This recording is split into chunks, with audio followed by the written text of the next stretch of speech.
మంచిర్యాల కొన్ని ప్రాంతాలలో బైపాస్ రోడ్లో ప్రభుత్వ భూమి, ఇతరుల భూమి అనుకోండి. బెల్లంపల్లి చౌరస్తాలో చానేళ్ళ నుంచి డిస్ప్యూట్ ఉన్న ల్యాండ్ అనుకోండి. తిలక్ నగర్లో డిస్ప్యూట్ ల్యాండ్ అనుకోండి. ఉమర్మే సొసైటీలో మున్సిపల్ సంబంధించిన పార్క్ విషయాలు అనుకోండి. నస్పూర్ కలెక్టరేట్ కాడ ఆ ప్రాంతంలో వెనుక ఉన్న భూమి విషయంలో అనుకోండి. ఇంకా వివిధ ప్రాంతాల్లో ఏ శిస్తుల ప్రభుత్వ భూమి అనుకోండి. ఈ అన్ని భూములు కొన్నేమో డిస్ప్యూట్ ల్యాండ్స్, కొన్నేమో ప్రభుత్వ భూములు. మేము ఒకటి చెప్పడం జరుగుతుంది, ఈ భూములు డిస్ప్యూట్ ల్యాండ్స్ కానీ ప్రభుత్వ భూములు కానీ అన్యాక్రాంతం చేసి ఇలా ప్రేమ్ సాగర్ ప్రభుత్వం ఉంది, ఆయన చెప్పిందే వేదమని ఆ భూములు ఎవరు కొనుక్కున్నా, మరొకసారి చెప్తున్నా, ఆ భూములు ఎవరు కొనుక్కున్నా ఇప్పుడు చెప్పిన ప్రాంతాలు ఇంకా వేరే ప్రాంతాల్లో చాలా నుంచి డిస్ప్యూట్ ఈ మధ్యకాలంలో కొన్ని రిజిస్ట్రేషన్ అయినాయి. అది కూడా కలెక్టర్ చెప్పి అప్లికేషన్ పెట్టి రిజిస్టర్ తీస్తాం, ఎవరు రిజిస్టర్ చేసిన కూడా.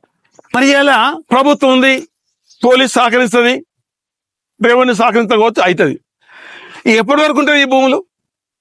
నేను చెప్తున్నా ఈ సందర్భంలో, ఒకనాడు దివాకర్ రావు అందరికి మంచోడు, చెడ్డు అని కూడా నేను మంచోడిని. కానీ 2028లో బీఆర్ఎస్ ప్రభుత్వం వస్తుంది, కేసీఆర్ ముఖ్యమంత్రి అవుతాడు, ఇక్కడ గులాబీ జెండా ఎగురుతుంది, ఇక్కడ మేమే గెలుస్తాం.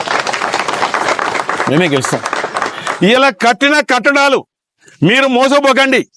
పైసలు పోతే మీకు ఆ డిస్ప్యూట్ ల్యాండ్ కానీ ప్రభుత్వ భూమిలో మీ కట్టడాలు కట్టి మీరు డబ్బులు పెట్టి కొనుక్కుంటే 2020 తర్వాత ప్రభుత్వం మారుతుంది, దానిలో అనుమానం లేదు.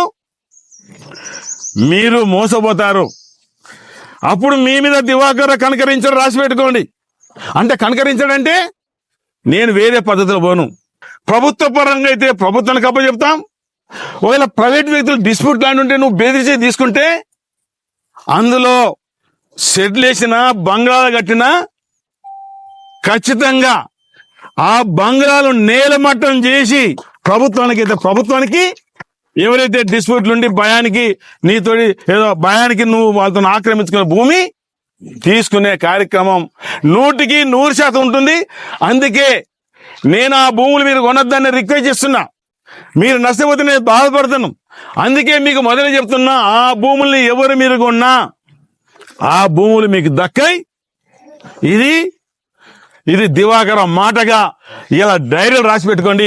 ఇది చేసి తీరుతనే మాట కూడా చెప్పడం జరుగుతుంది.